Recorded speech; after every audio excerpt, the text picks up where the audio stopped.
Today's podcast begins with a true confession. I'm keeping it real, being honest and upfront. Here it is. I have never, ever, ever watched a single episode of the Bachelor franchise. The whole phenomenon has passed me by. It's hard to believe since it's been part of our culture for 28 seasons. And here we are in 2023, and I am quite intrigued for the first time ever by the latest Bachelor, Mr. Gary Turner. So much so that today I am talking about Golden Bachelor watch parties. Thanks for joining me today, and stay tuned to hear why I think the Golden Bachelor is great for our health and wellness. This is the Wishing You Well podcast, and I am your host, Maria Patrick. Let's get into it. So you've already heard my confession, and for those of you who are loyal Bachelor watchers, you are probably very disappointed in me. In my defense, when the show first premiered on ABC back in 2002, I had a 1-year-old and a brand new baby, and we were busy watching Baby Einstein and Sesame Street and The Wiggles. I know that doesn't explain why I haven't tuned in since then. All I can say is that my version of reality TV was and still is The American Idol, which coincidentally started right around the same time as the Bachelor franchise.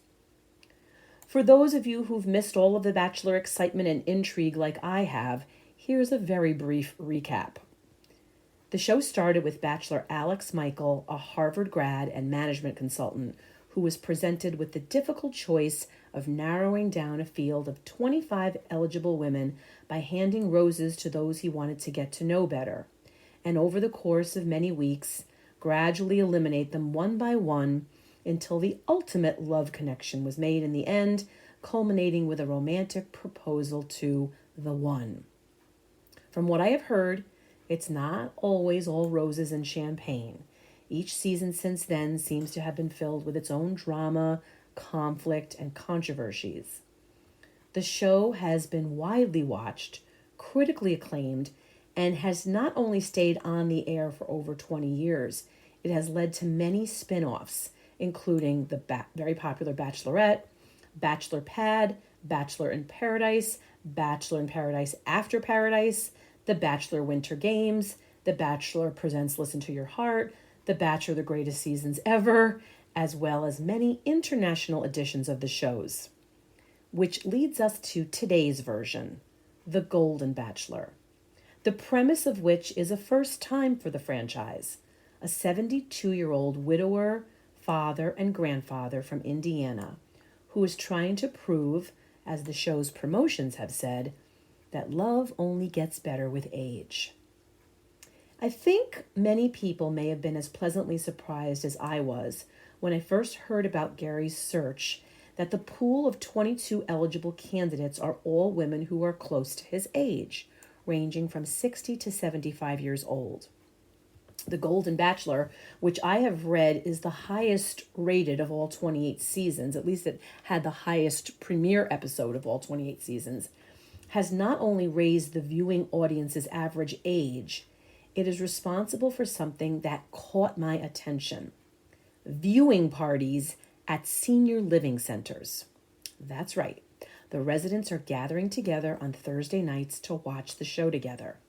They are eating golden-themed snacks, toasting each other and their favorite contestants with fancy drinks, and having post-show discussions about the details of each episode. Hearing about the watch parties took me back to my college days when I hosted a daily Days of Our Lives watch party in my dorm room. My friends and I actually planned our class schedules around the 1 p.m. airtime, and one by one, each of them filed into my dormitory suite every weekday with their lunch, their backpack filled with notebooks and textbooks, and their full attention. Because think back, in the late 80s, there were no DVRs, we couldn't press pause, we had no cell phones to distract us, and we were all in. We had just the commercial breaks to discuss and analyze what was happening with Bo and Hope and Marlena and John, and we loved every minute of our time together. We were bonded together by this common interest, our shared hobby, and the gift, I believe it was a tremendous gift, of spending our time together. You may have heard in the news that we are in the midst of an epidemic, something that could seriously harm our health and negatively impact our longevity. It's the epidemic of loneliness.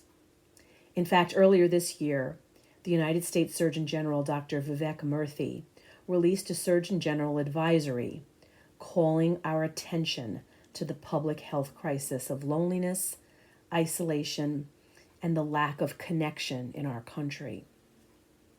The report said that even prior to the COVID-19 pandemic and subsequent lockdowns, approximately half of the United States adults reported experiencing significant and measurable levels of loneliness. Dr. Murthy said that being disconnected affects not only our mental and physical health fundamentally, but also our societal health. The report went on to say that loneliness and isolation increase the risk for the development of the mental challenges that we are experiencing in our lives. And it cited studies that have shown that lacking personal and social connections can increase the risk for premature death, comparable in levels to smoking daily. The Surgeon General's report said that there are so many physical consequences, health consequences of poor or insufficient connections, which include a 29% increase in heart disease, a 32% increase in the risk of stroke, and a 50% increase in the risk of developing dementia as we get older. Additionally, it said that lacking social connection increases our risk of premature death by more than 60%. As shocking as those numbers are, this is not a new concept. There's actually a famous book that was written about loneliness over 20 years ago by Robert Putnam, a Harvard professor, and it was entitled Bowling Alone. You may know of it, The Collapse and Revival of American Community. Putnam wrote about the reduction at that time, this is the year 2000, in all the forms of in-person social connections which Americans had used for years to enrich their lives. He said it showed up in so many different places, not just a decreased voter turnout, but also lower attendance at public meetings. He said that significantly less people were willing to serve on committees, to volunteer for the PTA or with the Boy Scouts, to be involved with the Red Cross, the Elks Club, and the local Rotaries. Putnam used bowling, hence the title of the book, Bowling Alone, as an example to illustrate this. He said that although the number of people who bowled had increased over the past 20 years before he published the book, the number of people who bowled in leagues had significantly decreased. People were bowling alone. And therefore, they were maybe had good bowling scores, but they were losing the social interaction and all of the benefits that accompany that which might occur in a league environment. So for the first time ever, in the years that I've been a health coach, I am declaring one of the Bachelor shows as good for your health. The senior living residents have the right idea. Find something that interests the group. Gather together. Enjoy it together. Discuss it afterwards. Doing something as simple as the Golden Bachelor watch parties checks off nearly every recommendation that the Surgeon General included in his report. Design an environment which promotes connection. Check. Make sure our digital devices don't interfere with or detract from our meaningful and healing connection with others. Check. Cultivate a culture of connection. Check. The bottom line is this. Just like when I gathered my soap opera watching buddies together back in the late 80s, the Golden Bachelor watch parties are doing the same thing today, 35 years later. Our common ground is our sacred ground. If we put in the effort to find out what we have in common and then commit time and space to these connections, both our mental and physical health will improve. We can be doing our part to put an end to the loneliness epidemic, and we might even find some excitement and inspiration along the way just like the seniors are doing at their watch parties. I don't bowl alone, but I do knit alone. Perhaps I will finally take the plunge and bring myself and my knitting basket to one of those public knitting circles. I've resisted doing so up until now because I fear that I'll be sitting in between people who are far more accomplished than I am. What a terrible excuse that is. Imagine all of the tips and inspiration I could pick up if I only allowed myself the opportunity to do so. So what's it going to be for you? How about joining a mall walking group instead of walking alone? Or going to a local Zumba class instead of dusting off your old videotape at home? Or joining in on one of my Zoom Qigong classes? Even though you may be alone on your end of the computer, we are connected and doing something wonderful for our health together. Our common ground is our sacred ground. There are no shortage of opportunities out there to find social engagement, interaction, and the antidote to feeling lonely. We just have to simply take the time to look for them. Local cooking classes. I actually am taking one in a couple of weeks on my birthday. Craft sessions at your hometown Michael's store. Food pantries looking for volunteers. Even firehouses which would welcome your visit with a plate of freshly baked cookies or brownies. My husband and I recently went to one of Pottery Barn's free decorating classes together. It was a topic very near and dear to my heart.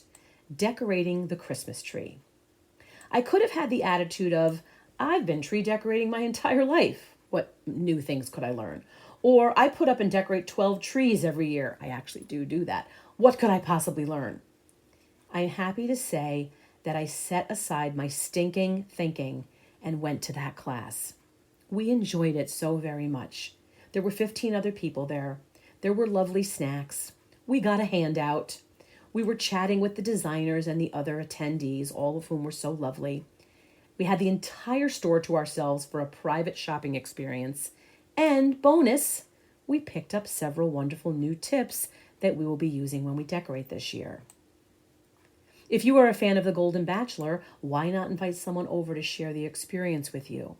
Perhaps I'll even tune in for the first time ever, and we can create a virtual watch party. Whatever it is for you, I hope you find your community, your people, your watch group, your common ground, your sacred ground, and your chance to be uplifted, inspired, and connected. Thank you very much for tuning in today. I am so very grateful for your time, and as always, I am wishing you well.